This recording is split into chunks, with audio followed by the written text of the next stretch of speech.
Hello guys, so നമ്മൾ നീറ്റിന് പഠിക്കാൻ നേരത്തിട്ട് NCERT text book ആണ് നമ്മുടെ ബൈബിൾ. നിങ്ങൾക്ക് എല്ലാവർക്കും അറിയുന്ന കാര്യമാണ്. അതിൻ്റെ ഒപ്പം തന്നെ നമ്മൾ കുറച്ച് സ്റ്റഡി മെറ്റീരിയൽസ് യൂസ് ചെയ്യാറുണ്ട്. സോ ഇന്നത്തെ ഈ വീഡിയോയിൽ നമ്മൾ ഡിസ്കസ് ചെയ്യുന്നത് എങ്ങനെ എഫക്റ്റീവായിട്ട് സ്റ്റഡി മെറ്റീരിയൽസ് നമുക്ക് യൂട്ടിലൈസ് ചെയ്യാവുന്നതാണ്. സോ അത് പറയുന്നതിന് മുന്നേ തന്നെ ഞാൻ നിങ്ങൾക്ക് ഒരു സർപ്രൈസ് ആണ് കാണിച്ചു തരാം.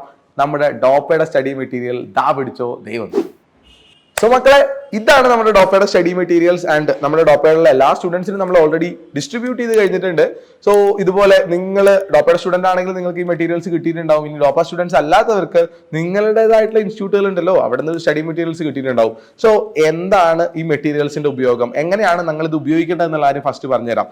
സോ ആക്ച്വലി നമുക്ക് ബയോളജിക്കും ഫിസിക്സിനും കെമിസ്ട്രിക്കും ഒക്കെ മെറ്റീരിയൽ ഉണ്ട്. എന്താണ് നമ്മൾ ഈ മെറ്റീരിയൽസ് വെച്ചിട്ട് ചെയ്യേണ്ട കാര്യം എന്നുള്ള കാര്യം പ്രൈമർലി ഫസ്റ്റ് ഓഫ് ഓൾ പറയുകയാണെങ്കിൽ നമ്മൾ പഠിക്കേണ്ട സാധനം NCERT ടെക്സ്റ്റ് ബുക്ക് തന്നെയാണ്. നമ്മൾ അവസാനം വരെ വായിക്കേണ്ട സാധനം NCERT ടെക്സ്റ്റ് ബുക്ക് തന്നെയാണ്.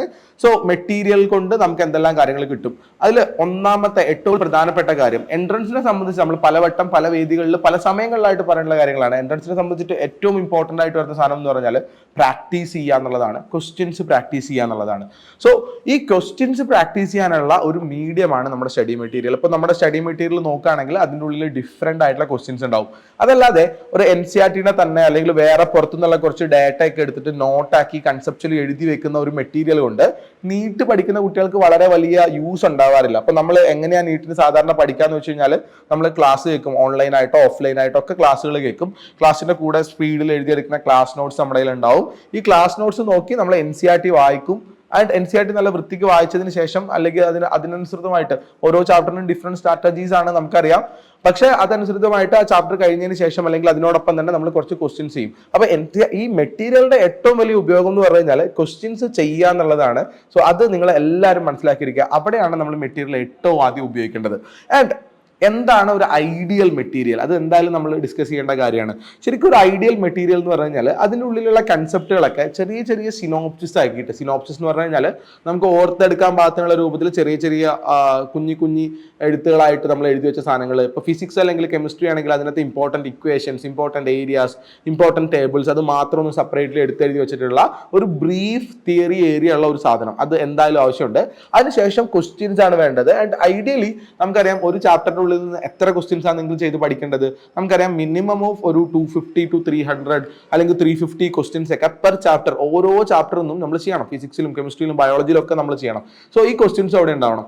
ആൻഡ് ഈ ക്വസ്റ്റ്യൻസ് ഒരു ഐഡിയൽ മെറ്റീരിയൽ എങ്ങനെ വെക്കണം എന്ന് വെച്ച് കഴിഞ്ഞാൽ ടോപ്പിക്കുകൾ തിരിച്ച് ലെവൽ തിരിച്ചിട്ട് വേണം വെക്കാൻ വേണ്ടിയിട്ട്. ഓരോ ടോപ്പിക്കിൽ നിന്നും ഏറ്റവും എളുപ്പമുള്ള ചോദ്യങ്ങൾ ആദ്യം, പിന്നെ കുറച്ചുകൂടി ഡിഫിക്കൽട്ട് ആയിട്ടുള്ള ലെവൽ 2 ചോദ്യങ്ങൾ, കുറച്ചുകൂടി ഡിഫിക്കൽട്ട് ആയിട്ടുള്ള ലെവൽ 3 ചോദ്യങ്ങൾ, അങ്ങനെ സെപ്പറേറ്റ്ലി തിരിച്ച് വെക്കേണ്ട സാധനങ്ങളാണ്. അപ്പോൾ അത് ക്ലാസ്സിൽ എക്സ്പ്ലെയിൻ ചെയ്തതും ബാക്കി എല്ലാ രൂപത്തിലുള്ള എല്ലാ ടൈപ്പ് ക്വസ്റ്റ്യൻസും അതിനകത്ത് അങ്ങനെ ഉണ്ടാവണം.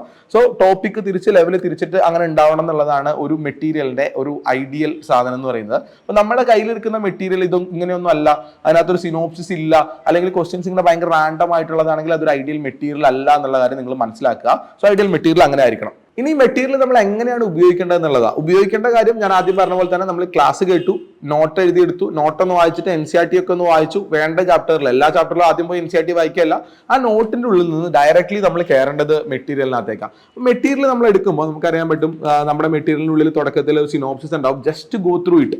അല്ലാതെ നമ്മൾ സിനോപ്സിസ് ഇരുന്ന് പഠിക്കാൻ വേണ്ടി ഇരിക്കരുത്. സിനോപ്സിസ് ജസ്റ്റ് ഗോ ത്രൂ, പെട്ടെന്ന് അതിന്റെ ഉള്ളിൽ കൂടി തന്നെ നമ്മൾ മുന്നോട്ട് കടന്ന് പോവുക സിനോപ്സിന്റെ ഉള്ളിൽ കൂടി.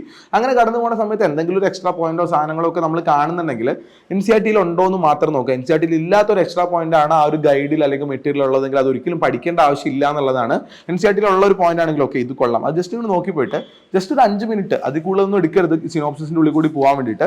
നേരെ ക്വസ്റ്റ്യൻസ് എടുക്കുക. ലെവൽ 1 ക്വസ്റ്റ്യൻ, ഒന്നാമത്തെ ക്വസ്റ്റ്യൻ അതിരുന്ന് ചെയ്യാൻ തുടങ്ങുക എന്നുള്ളതാണ്. അങ്ങനെ ഓരോരോ ടോപ്പിക്കും ലെവൽ 2 ലെവൽ 3 ക്വസ്റ്റ്യൻസ് ഒക്കെ ചെയ്ത് ഇങ്ങനെ പോവുക. നമ്മളൊരു 250-300 ക്വസ്റ്റ്യൻസ് വരെ ഡയറക്ട്ലി സ്ട്രെയിറ്റ് അവേ ചെയ്യുക എന്നുള്ളതാണ്. ആൻഡ് ഇതിനകത്ത് ഏറ്റവും ഇമ്പോർട്ടൻ്റ് ആയിട്ടുള്ള ഒരു പോയിന്റ് എന്ന് പറഞ്ഞു കഴിഞ്ഞാൽ സെക്കൻഡ് മെറ്റീരിയൽസ് എപ്പോൾ ഉപയോഗിക്കുക എന്നുള്ളതാണ്. ഇപ്പോൾ എനിക്കറിയാം എല്ലാ ഇൻസ്റ്റിറ്റ്യൂട്ടുകളിൽ നിന്നും നല്ലൊരു മെറ്റീരിയൽ നിങ്ങൾക്ക് വേണ്ടി പ്രൊവൈഡ് ചെയ്തിട്ടുണ്ടാവും, അല്ലെങ്കിൽ നിങ്ങൾ പ്രൈമറിലി യൂസ് ചെയ്യുന്ന ഒരു മെറ്റീരിയൽ ഉണ്ടാവും. ഈ മെറ്റീരിയൽ പകുതി ആകുമ്പോഴത്തേക്കും അടുത്തൊരു മെറ്റീരിയൽ തപ്പിപ്പോവുക, വേറൊരു മെറ്റീരിയൽ നോക്കിപ്പോൾ. സാധാരണ എനിക്ക് വരുന്ന ഒരുപാട് ക്വസ്റ്റ്യനാണ് നീറ്റിന് ഉപയോഗിക്കുന്ന ഏറ്റവും നല്ല മെറ്റീരിയൽ ഏതാണ്. ശരിക്കും പറയുകയാണെങ്കിൽ അങ്ങനെ ഒരു മെറ്റീരിയൽ ഇല്ല. നിങ്ങളുടെ കയ്യിലുള്ള ആ ഒരു മെറ്റീരിയൽ പ്രൈമറിലി യൂസ് ചെയ്യുന്ന സാധനം അത് നിങ്ങൾ എന്ത് ചെയ്യുക, ജസ്റ്റ് സിനോപ്സിസ് നോക്കി നേരെ ക്വസ്റ്റ്യൻ ചെയ്തിട്ട് അതിന്റെ ക്വസ്റ്റ്യൻസ് മുഴുവൻ ചെയ്ത് തീർത്തതിന് ശേഷം ഏതെങ്കിലും സെക്കൻഡ് മെറ്റീരിയൽ ഉപയോഗിക്കാം. പക്ഷേ കുറേ കാര്യം നിങ്ങൾ വളരെ ശ്രദ്ധിക്കണം.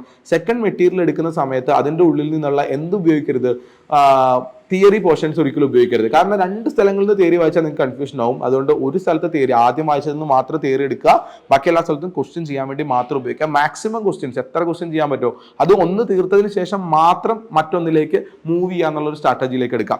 ഇനിയും നമുക്ക് ഡോപ്പയുടെ മെറ്റീരിയൽസ് അല്ലെങ്കിൽ ഡോപ്പയുടെ സ്റ്റഡി കിറ്റ് നിങ്ങൾക്കൊന്ന് കാണാൻ പറ്റും. സോ എനിക്ക് ഇവിടെ എൻ്റെ മുന്നിലുള്ളത് ടോട്ടൽ 17 ബുക്കുകളാണുള്ളത്. സോ ബയോളജിയുടെ സൈഡിൽ 6 ബുക്കുകളുണ്ട്, കെമിസ്ട്രിയുടെ സൈഡിൽ 6 ബുക്കുകളുണ്ട്, അതുപോലെ ഫിസിക്സിൽ 5 ബുക്കുകളാണുള്ളത്. എല്ലാ ചാപ്റ്ററും ഉണ്ട്.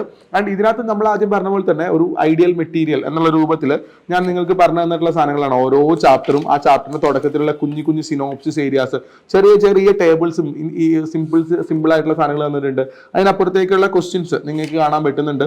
ഓരോ ചാപ്റ്ററിനും ഹാൻഡ് പിക്ഡ് ആയിട്ടുള്ള സിലബസ് ബേസ്ഡ് ആയിട്ടുള്ള ക്വസ്റ്റ്യൻസ് എല്ലാ തരത്തിലും നീറ്റിന് ചോദിക്കുന്ന എല്ലാ ടൈപ്പ് ക്വസ്റ്റ്യൻസ്. അത് വളരെ ഇമ്പോർട്ടന്റ് ആണ് കേട്ടോ. കാരണം കഴിഞ്ഞ പ്രാവശ്യം നീറ്റിനുണ്ടായിരുന്നു സെന്റൻസ് വൈസ് ക്വസ്റ്റ്യൻസ് വന്നപ്പോൾ കൺഫ്യൂഷൻ ആയി. അങ്ങനെ ഒന്നും വിചാരിക്കണ്ട, എല്ലാ ടൈപ്പ് ക്വസ്റ്റ്യൻസും ഈ മെറ്റീരിയലിലുണ്ട്. നമ്മൾ എത്ര കെയർഫുൾ ആയിട്ട് പ്രിപ്പയർ ചെയ്താൽ അത്ര കെയർഫുൾ ആയിട്ട് സെലക്ട് ചെയ്തിട്ടുള്ള ക്വസ്റ്റ്യൻസും സാധനങ്ങളുമാണ് ഇതിനകത്ത് ഉണ്ടാവുക. ഓരോന്നും നമ്മുടെ ഫാക്കൽറ്റി റിവ്യൂഡ് ആണ്. ആൻഡ് ഇത് ഒരു ചാപ്റ്ററിന്റെ ഉള്ളിൽ നിന്ന് നമുക്ക് ഏകദേശം 350-400 ക്വസ്റ്റ്യൻസ് ആണ് നമ്മുടെ ഈ ഒരു മെറ്റീരിയൽ ഉണ്ടാവുക. അതുപോലെ ഫിസിക്സിലും അങ്ങനെ തന്നെയാണ്, ആൻഡ് കെമിസ്ട്രിയിലും അങ്ങനെ തന്നെയാണ് നമ്മുടെ മെറ്റീരിയലിൽ ക്വസ്റ്റ്യൻസ് ഉണ്ടാവുക. സോ ഇതാണ് നമ്മുടെ ക്വസ്റ്റ്യൻസിന്റെ ഒരു റീജിയൻ ഉണ്ടാവുക. ആൻഡ് ഇതിനകത്ത് ഡീറ്റെയിൽഡ് ആയിട്ടുള്ള സൊല്യൂഷൻസ് കൂടി അവൈലബിൾ ആണ് ഓരോ ക്വസ്റ്റ്യനും വേണ്ടിയുള്ളത്. നിങ്ങൾക്ക് ചെയ്യാൻ പറ്റിയില്ലെങ്കിൽ അതെങ്ങനെ ചെയ്തു എന്ന് അറിയാനും കൂടിയുള്ള സാധനങ്ങൾ അവൈലബിൾ ആണ്. സോ ഈ മെറ്റീരിയൽ ആക്ച്വലി നമ്മൾ കൊടുക്കുന്നത് ഡോപ്പയുടെ സ്റ്റുഡൻസിനാണ്. ആൻഡ് ഡോപ്പ ഓഫ്ലൈൻ സ്റ്റുഡൻസിന്, നമ്മുടെ ഹൈബ്രിഡ് ക്ലാസ് റൂമുകളിൽ വരുന്ന കുട്ടികൾക്കാണെങ്കിലും അല്ലെങ്കിൽ നമ്മുടെ റെസിഡൻഷ്യലുള്ള കുട്ടികൾക്കും ഇത് നമ്മുടെ കോഴ്സ് ഫീസിന്റെ പാർട്ടായിട്ട് തന്നെ ഉണ്ട്. ആൻഡ് ഡോപ്പ ഓൺലൈൻ എടുക്കുന്ന കുട്ടികൾക്ക് അഡീഷണലി ഓപ്റ്റ് ചെയ്തിട്ട് വേണമെങ്കിൽ എടുക്കാവുന്നതാണ്. ആൻഡ് ഡോപ്പ സ്റ്റഡി മെറ്റീരിയലിന്റെ കൂടെ നമ്മൾ കൊടുക്കുന്ന മറ്റൊരു സാധനം എന്ന് പറഞ്ഞു കഴിഞ്ഞാൽ നമ്മുടെ ടാബാണ്. നിങ്ങൾക്കറിയാം ഡോപ്പ ടാബ് ആക്ച്വലി ഡോപ്പ ആപ്പ് മാത്രം ഇൻസ്റ്റാൾ ചെയ്തിട്ടുള്ള ബാക്കി ഒരു സാധനങ്ങളും വർക്ക് ചെയ്യാത്ത ഡിസ്ട്രാക്ഷൻ ഫ്രീ ആയിട്ട് പഠിക്കാൻ വേണ്ടിയിട്ടാണ്. ലെനോവോന്റെ ടാബാണ് ഉണ്ടാവുക. ലെനോവോ M8 എന്ന് പറഞ്ഞിട്ടുള്ള 3GB 32GB ടാബാണ് നമ്മൾ അവൈലബിൾ ആക്കുന്നത്. ആൻഡ് ഇത് മാർക്കറ്റ് പ്രൈസ് വരുന്നത് MRP 15,000 15,000 രൂപയാണ്. ആൻഡ് ഇതിനകത്തേക്ക് നമ്മുടെ മാർക്കറ്റിൽ അവൈലബിൾ ആണ് 12,500 മുതലാണ് മാർക്കറ്റിൽ അവൈലബിൾ ആവുന്നത്. ഇത് ഈ ടാബ് നമ്മുടെ ഡോപ്പ ആപ്പും ഇൻസ്റ്റാൾ ചെയ്ത് നിങ്ങൾക്ക് ഡിസ്ട്രാക്ഷൻ ഫ്രീ ആക്കാൻ വേണ്ടിയിട്ട് നമ്മുടെ ലോക്കിംഗ് സോഫ്റ്റ്വെയർ അടക്കം ഇൻസ്റ്റാൾ ചെയ്തിട്ട് നിങ്ങൾക്ക് നമ്മൾ അവൈലബിൾ ആക്കുന്നത് 12,000 നിങ്ങൾ നമ്മുടെ സ്റ്റുഡൻസിന് വേണ്ടി അവൈലബിൾ ആക്കുന്നുണ്ട്. നമ്മളിത് ബൾക്കായിട്ട് ഓർഡർ ചെയ്തുകൊണ്ടാണ്. സോ ഡോപ്പ സ്റ്റഡി കിറ്റ് എന്ന് പറയുന്നത് ആക്ച്വലി ഈ 17 ബുക്കുകൾ, ബയോളജിയിൽ 6 ബുക്കുകൾ, കെമിസ്ട്രിയിൽ 6 ബുക്കുകൾ, അതുപോലെ ഫിസിക്സിൽ 5 ബുക്കുകളും നമ്മുടെ ഡോപ്പ ടാബുമാണ്. ഈ മെറ്റീരിയൽസ് ഡോപ്പ സ്റ്റുഡൻസിന് മാത്രമാണ് അവൈലബിൾ ആവുക. ആർക്കെങ്കിലും ഒക്കെ താല്പര്യം ഉണ്ടെങ്കിൽ definitely you can opt. And നമ്മളെ മെറ്റീരിയൽസ് എങ്ങനെ യൂസ് ചെയ്യണം എന്നുള്ള ഈ വീഡിയോയിൽ നമ്മൾ ആക്ച്വലി പറഞ്ഞ കാര്യങ്ങൾ നിങ്ങൾ ഏത് ഇൻസ്റ്റിറ്റ്യൂട്ടിലാണെങ്കിലും നിങ്ങളുടെ മെറ്റീരിയൽസ് യൂസ് ചെയ്യുന്ന റൈറ്റ് ആയിട്ട് യൂസ് ചെയ്യുന്നതിനെ പറ്റിയിട്ടാണ്. നിങ്ങൾക്ക് ഇതിനെ പറ്റിയിട്ടുള്ള നിങ്ങളുടെ അഭിപ്രായങ്ങൾ, ക്വസ്റ്റ്യൻസ് താഴെ കമന്റ് ബോക്സിൽ നിങ്ങൾക്ക് തീർച്ചയായിട്ടും ചോദിക്കാവുന്നതാണ്. അതുപോലെ മറ്റെന്തെങ്കിലും ക്വസ്റ്റ്യൻസ് ഉണ്ടെങ്കിൽ അത് നിങ്ങൾക്ക് ചോദിക്കാം. ചാനൽ സബ്സ്ക്രൈബ് ചെയ്യുന്ന കാര്യം നിങ്ങൾ ഓർക്കുക. ആൻഡ് ഫ്യൂച്ചർ വീഡിയോസിന് വേണ്ടി വെയിറ്റ് ചെയ്യുക. All the very best. By.